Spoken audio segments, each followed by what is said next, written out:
छन छन बदले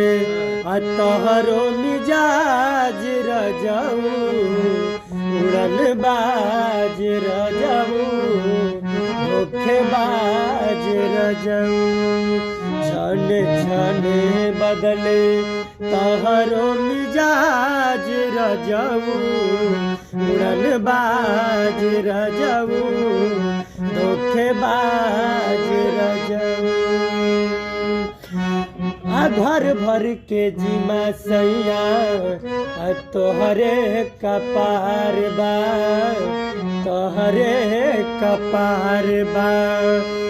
देह में बदर देवो ने ऊपर से बुखार बा ऊपर से बुखार बा।